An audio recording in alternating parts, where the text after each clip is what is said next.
अब हम अध्याय 4 जनन स्वास्थ्य रिप्रोडक्टिव हेल्थ में पढ़ेंगे एक बहुत ही इम्पोर्टेंट टॉपिक जनसंख्या विस्फोट, पॉपुलेशन एक्सप्लोजन तथा परिवार नियोजन, फैमिली प्लानिंग। पिछली शताब्दी में किए गए विभिन्न क्षेत्रों में चहुमुखी विकास से लोगों के जीवन स्तर में महत्वपूर्ण रूप से सुधार हुआ है। जो हमारे विभिन्न क्षेत्रों में हमने विकास किया है उसके कारण लोगों का जो जीवन स्तर है वो बहुत ही ऊंचा उठा है।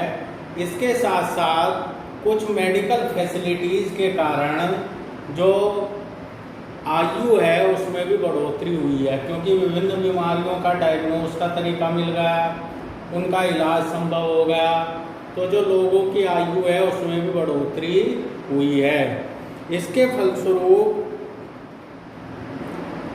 जनसंख्या में बढ़ोतरी हुई है।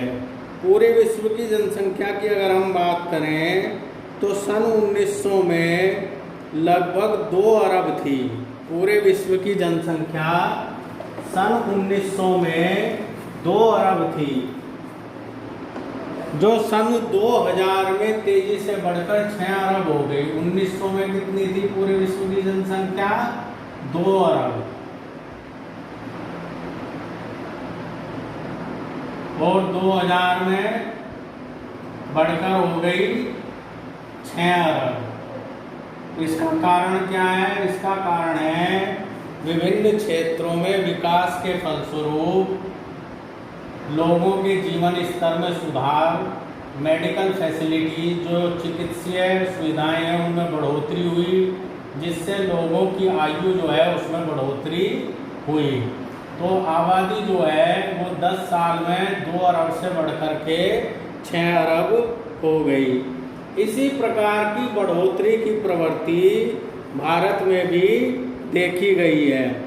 आज़ादी के समय हमारी जो जनसंख्या थी वो 35 करोड़ थी।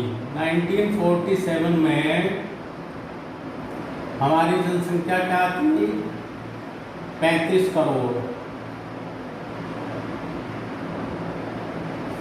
और अगर हम 2011 की जनगणना की बात करें, 2011 की जनगणना के हिसाब से ये बढ़कर हो गई 1 अरब 21 करोड़। 1 अरब 21 करोड़।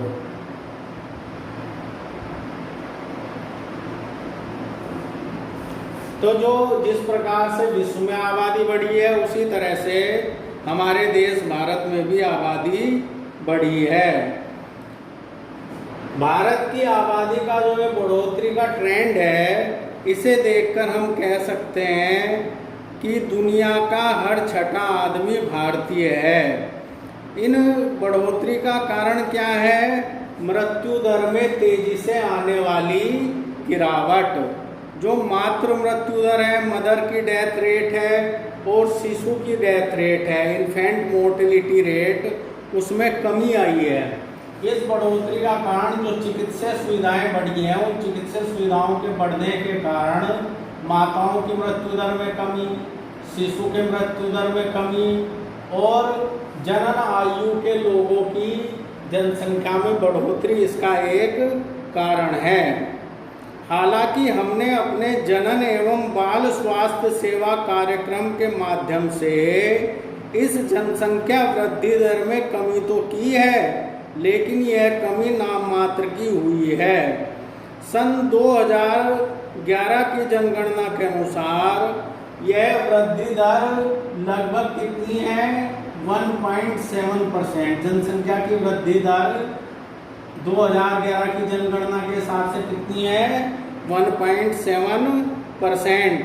अर्थात हम कह सकते हैं कि प्रति 1000 में 17 व्यक्ति प्रतिवर्ष बढ़ जाते हैं।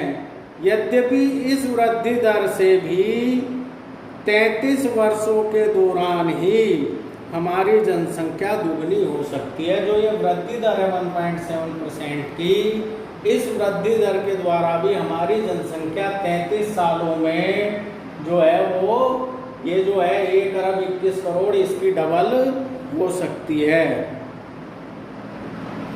इस प्रकार की चेतावनीपूर्ण वृद्धि दर से मूलभूत आवश्यकताओं का नितांत अभाव हो सकता है। जब आबादी इस प्रकार से बढ़ेगी तेजी के साथ, तो जो रोटी कपड़ा और मकान है उसकी समस्या उत्पन्न हो सकती है।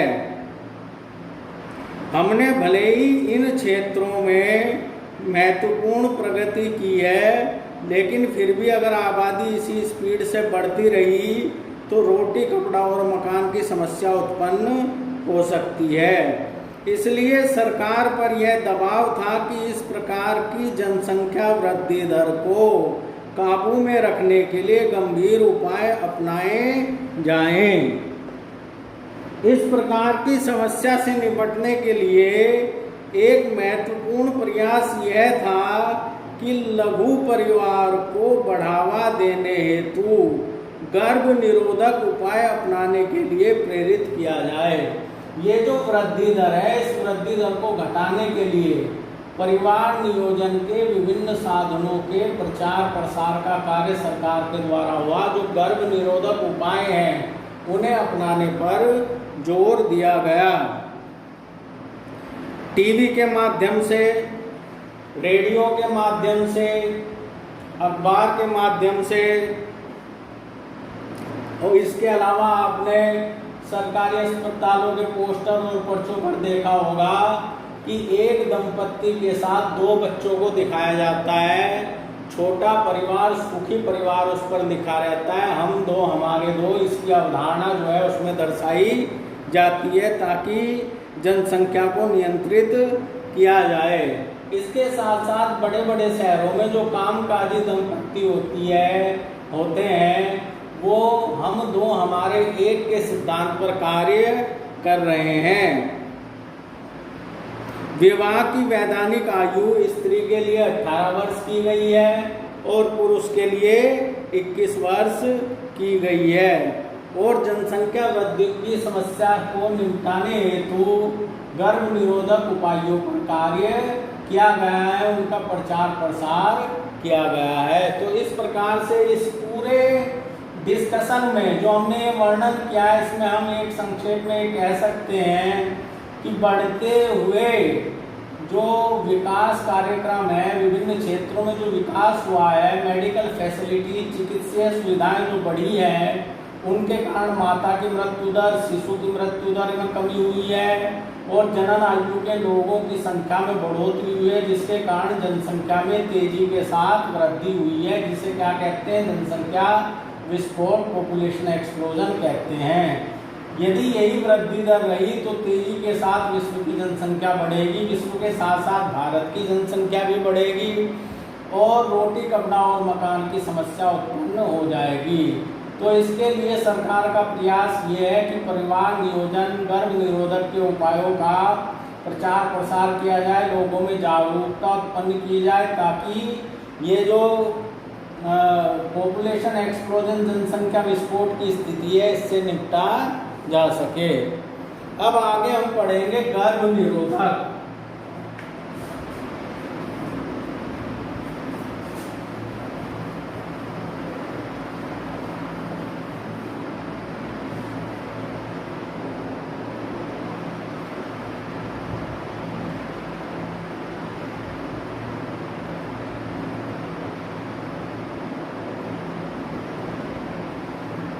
कॉन्ट्रासेप्टिव्स।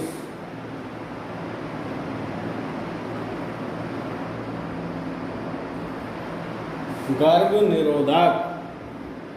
एक आदर्श गर्भ निरोधक प्रयोगकर्ता के हितों की रक्षा करने वाला, यानी कि जो इन्हें प्रयोग कर रहा है उनके हितों की रक्षा करने वाला, आसानी से उपलब्ध होने वाला, प्रभावी होना चाहिए तथा जिसका कोई दुष्प्रभाव ना हो, और अगर कोई दुष्प्रभाव है भी तो वो दुष्प्रभाव कम से कम हो और उपयोगकर्ता की कामेच्छा, प्रेरणा तथा मैथुन में बाधक ना हो। तो जो एक आदर्श गर्भ निरोधक होता है वो ऐसा होना चाहिए जो लोगों को आसानी से मिल जाए, जो उसे उपयोग करते हैं उनके हितों की रक्षा करने वाला हो, उसका दुष्प्रभाव या तो हो ना हो, अगर हो तो बहुत ही कम हो। इसके अलावा जो कामेच्छा मैथुन की इच्छा है उसे बनाए रखने वाला हो, इस प्रकार का एक गर्भ निरोधक होना चाहिए। आजकल बहुत से गर्भ निरोधक उपलब्ध हैं। इन्हें मोटे तौर पर हम कई श्रेणियों में बांट सकते हैं, जैसे प्राकृतिक या परंपरागत। प्राकृतिक,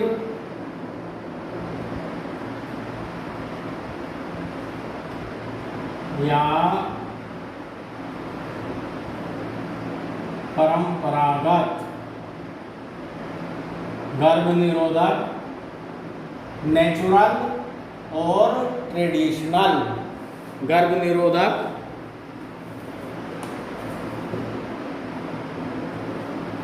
इसमें पहली विधि आती है आवधिक संयम।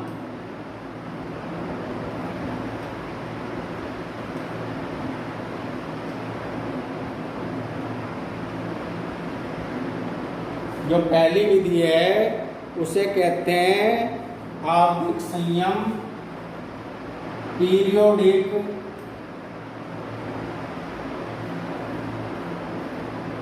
एब्स्टिनेंस। आपको पिछले लेसन में आर्तव चक्र पढ़ाया था।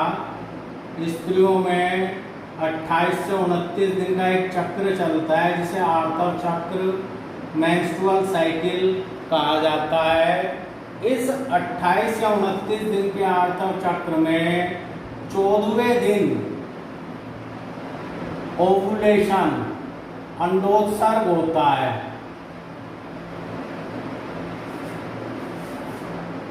लेकिन ये जो डाटा है ये वेरिएबल हो सकता है।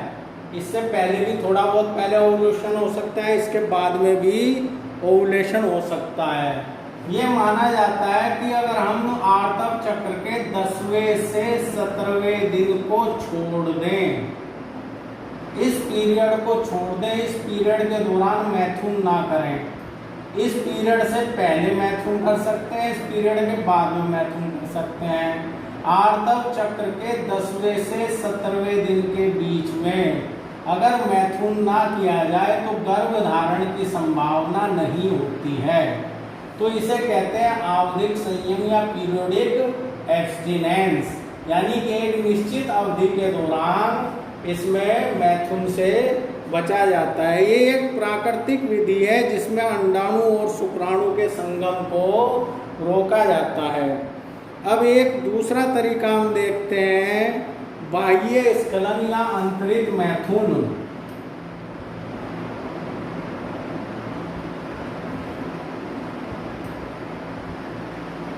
बाह्य स्खलन या अंतरित मैथुन, कोइटस इंटरप्शन।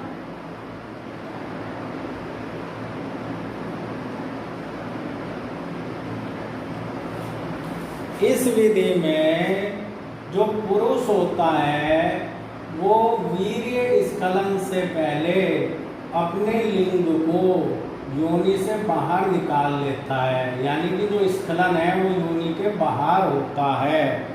इस विधि को कहते हैं बाह्य स्खलन या अंतरित मैथुन। इसके अलावा एक तीसरा तरीका होता है जिसे कहते हैं स्तनपान अनार्तव।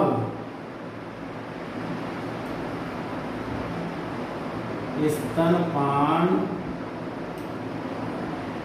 अनार्तव,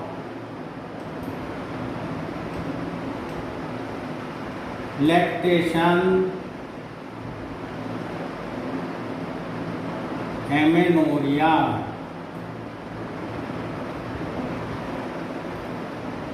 इसमें ये देखा गया है कि जो स्त्री अपने शिशु को भरपूर दुग्धपान कराती है यानी कि प्रसव से लेकर के शिशु के जो जन्म होता है उससे 6 माह के समय के बीच में अगर स्त्री शिशु को केवल दुग्ध पान ही कराती है, संपूर्ण दुग्ध पान कराती है, तो उस अवधि के दौरान स्त्रियों में आर्तव चक्र मेंस्ट्रुअल साइकिल नहीं होता है, यानी कि अंडोत्सर्ग नहीं होता है। ये जो 6 माह की अवधि है इसे सेफ पीरियड माना जाता है सेक्स के लिए। इस माह में मैथुन करने से गर्भाधान नहीं होता है।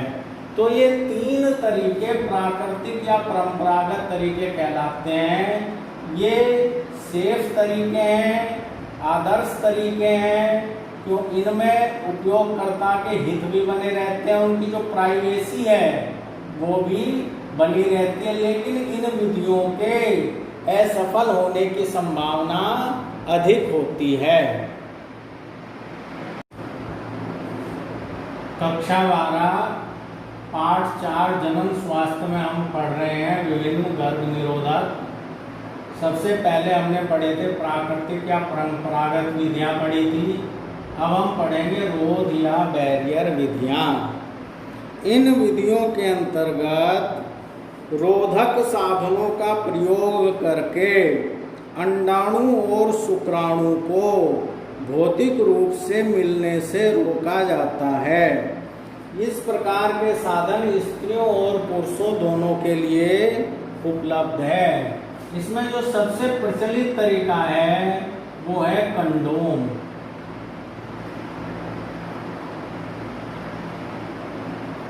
ये पतली रबर या लेटेक्स से बने हुए होते हैं, इस प्रकार के पतली रबर या लेटेक्स के बने हुए होते हैं। मैथुन क्रिया के दौरान इस रबर या लेटेक्स के अंदर ही पुरुष जो है अपने वीर्य को स्खलित करता है, जिससे शुक्राणु मादा के योनि भाग के अंदर नहीं जा पाते हैं। इनमें एक मशहूर ब्रांड जो है, जो टीवी में भी विभिन्न एड जिसके आते थे, वो निरोध के नाम से जाना जाता है। इसके अलावा अलग अलग कंपनियों के कंडोम जो हैं वो बाजार में उपलब्ध हैं। इन कंडोम का एक लाभ और है, ये व्यक्ति को यौन संचरित रोगों सेक्सुअल ट्रांसमिटेड डिजीज जो तुम्हें पढ़ाया था उन बीमारियों से भी बचाते हैं। ये एक बार प्रयोग करके फेंकने वाले होते हैं। पुरुष कंडोम के अलावा स्त्रियों के कंडोम भी उपलब्ध होते हैं। पुरुष के साथ साथ स्त्रियों के लिए भी कंडोम आते हैं, जिनका केवल एक बार ही प्रयोग किया जा सकता है। इन्हें अपने आप इस्तेमाल किया जा सकता है, तथा ये उपयोगकर्ता के हितों की रक्षा करने वाले होते हैं। इसके अलावा स्त्रियों के कुछ ऐसे भी रोधक उपलब्ध हैं जो बार बार उपयोग में लाए जा सकते हैं, जैसे डायाफ्राम,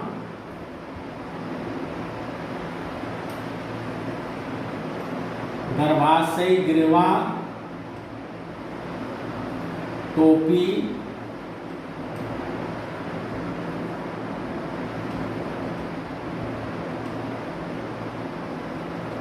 सर्वाइकल कैप्स कहते हैं इन्हें।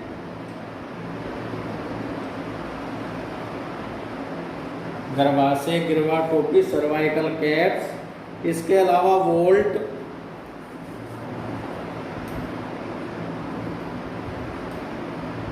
प्लास्टिक या रबर के बने हुए होते हैं तथा गर्भाशय ग्रीवा और योनि को ढकने के काम आते हैं तथा अंडाणु और शुक्राणु के मिलन को रोकते हैं। इन्हें बार बार प्रयोग में लाया जा सकता है। कंडोम या इन सब चीज़ों को ज़्यादा प्रभावी बनाने के लिए इन पर गर्भ निरोधक जेल का इस्तेमाल किया जा सकता है, फोम का या क्रीम का इस्तेमाल किया जा सकता है, जो शुक्राणु को मारने वाली होती हैं। यानी कि इनके ऊपर अगर हम शुक्राणु को मारने वाली जेल वगैरह का इस्तेमाल, फोम का इस्तेमाल करें या क्रीम का इस्तेमाल करें तो शुक्राणु को नष्ट किया जा सकता है। ये सभी साधन आसानी से उपलब्ध होते हैं और इनकी जो क्षमता होती है वो बहुत ही अच्छी होती है। ये बहुत ही अच्छे साधन माने गए हैं और सबसे ज़्यादा पॉपुलर होते हैं। इसके बाद में नंबर सी,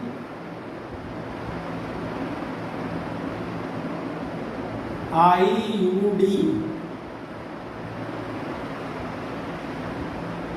इंट्रा यूटेराइन डिवाइसेस। ये भी भारत में बहुत पॉपुलर है। भारत में दूसरी सबसे प्रभावी और लोकप्रिय विधि अंतःगर्भाशयी युक्तियां,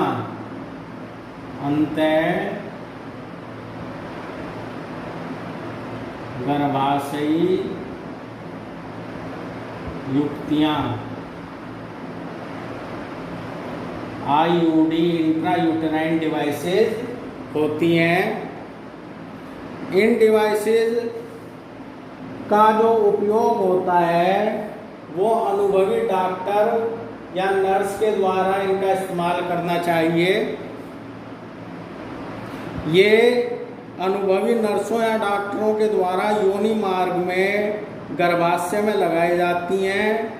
आजकल विभिन्न प्रकार की IUD उपलब्ध हैं, जैसे औषधि रहित IUD, इसमें जो है अलग अलग तरह की हैं। औषधि रहित IUD, जिसमें किसी प्रकार की किसी औषधि का इस्तेमाल नहीं किया जाता है। इसका उदाहरण है लिपलेस लूप।